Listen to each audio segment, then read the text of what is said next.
अप्रैल को देश की लोकसभा में और 4 अप्रैल को राज्यसभा में वक्फ बोर्ड अधिनियम 2024 को बहुमत से पारित किया गया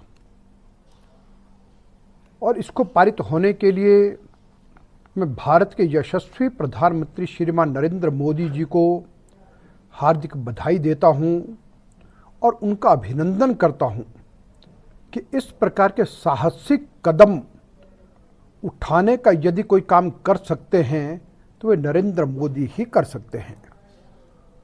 और इसमें संशोधन देश की संप्रभुता और अखंडता के लिए अत्यंत आवश्यक था, लेकिन इस प्रकार के निर्णय करने में हर कोई सक्षम नहीं होता है।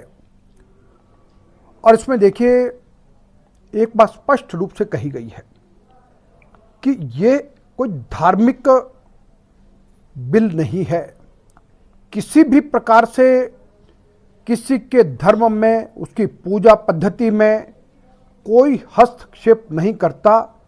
यह केवल मात्र एक वैधानिक विधेयक है जिसके माध्यम से जो वक्फ बोर्ड की जो संपत्तियां हैं उन सभी की देखरेख, उनका प्रबंधन, उनका संचालन ठीक प्रकार से हो। और मैं एक मुस्लिम नेता का बयान पढ़ रहा था, उन्होंने ये कहा कि अब जो इसमें संशोधन आया है तो ऐसे कई बड़े भूमाफिया थे जो इन संपत्तियों पर कब्जा करके बैठे थे, अब उस भूमाफिया का नियंत्रण भी समाप्त होगा क्योंकि अब इसमें कानूनी प्रावधान किए गए हैं।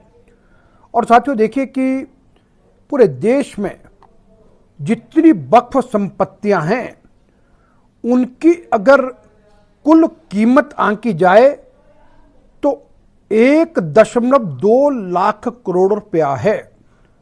सन 2005 में सच्चर कमेटी की रिपोर्ट आई और उस रिपोर्ट के मुताबिक उन्होंने ये कहा कि वर्तमान में देश में रेलवे मंत्रालय और रक्षा मंत्रालय के बाद अगर किसी के पास सबसे अधिक भूमि है तो वह वक्फ बोर्ड के पास है।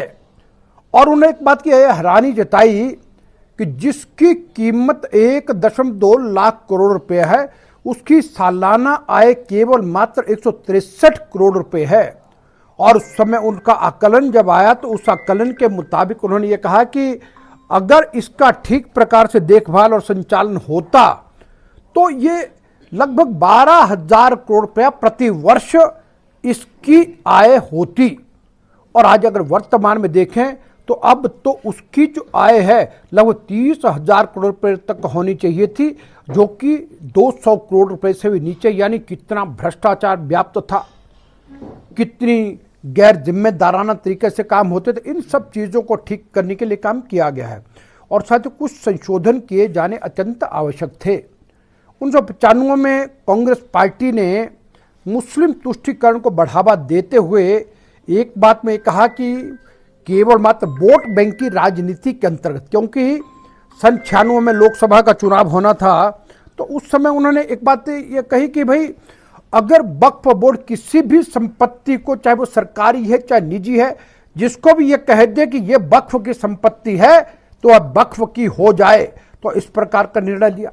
और उसके पश्चात 2013 में एक संशोधन 40 के अंतर्गत ये कहा गया कि अब यदि कोई भी संपत्ति का जो अधिकार है वो उनको प्राप्त रहेगा।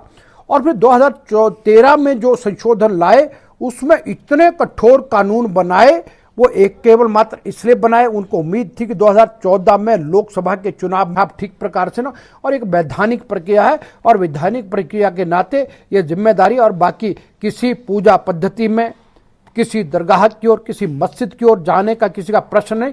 सब अपने धार्मिक विश्वास के आधार पर नरेंद्र मोदी के नेतृत्व में अपना काम करते रहें। और नरेंद्र मोदी जी ने एक ही बात कही है कि हम इस नीति पर चले हैं कि 140 करोड़ लोगों का भला होना चाहिए, कल्याण होना चाहिए। सबका साथ, सबका विकास, सबका विश्वास और सबका प्रयास, इस पर आगे बढ़ेंगे।